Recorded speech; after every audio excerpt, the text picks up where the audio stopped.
Hi everyone, my name is Kayla. Welcome back to Kay's Hidden Shelf, where we talk about books. Today I'm going to share with you my spoiler-free review for Gurzil by I.Anonymous.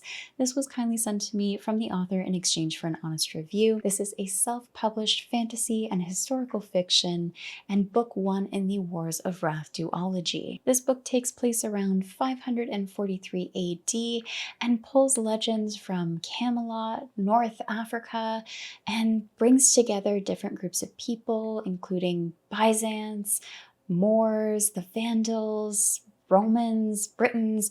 There's just a large grouping of different people here. And I can't forget to mention that there is a power-hungry evil dragon. Before the story starts, I do need to mention that I absolutely loved the dedication that was written to the author's daughter in this book.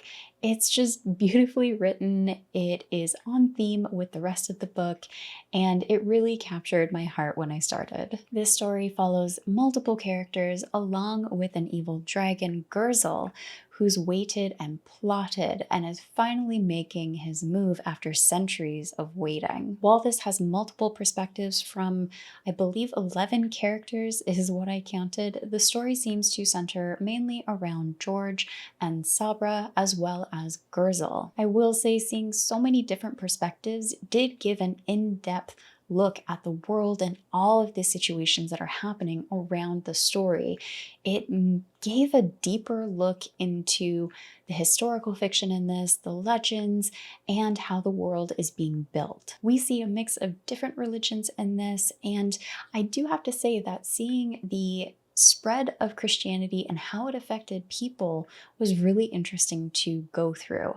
We also get a lot of powerful people at play here, and the political intrigue that follows had me turning the pages. Gurzil kept a medium pace, and at 232 pages, I wasn't expecting it to be as dense as it actually is. There's a lot of information packed into this short book. There are many details like histories, character connections, and the world building in general as well.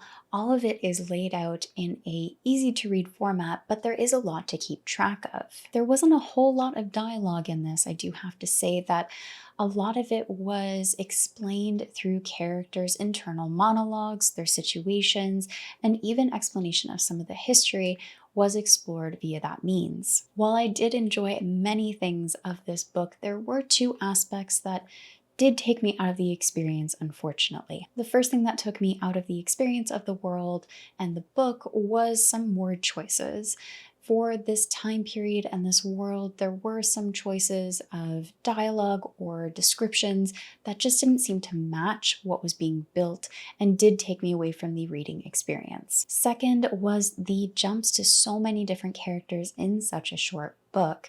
Now, this isn't necessarily a bad thing, but I did find myself needing to try and keep track of all of the different characters, their individual stories, how it all connected, and I do think there are many people who would love doing this. For me, it did take away from the reading experience a little bit, as I did have to stop, go back, check to make sure I was following, and all of that. So just be mindful that there are a lot of perspectives in this and a lot of different views and histories that are built up.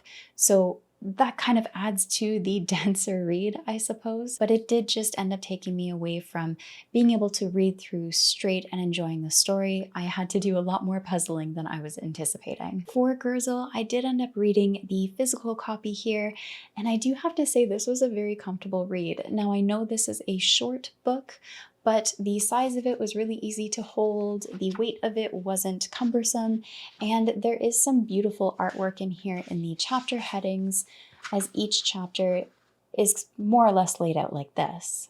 The tone of Gurzil is dark and dismal.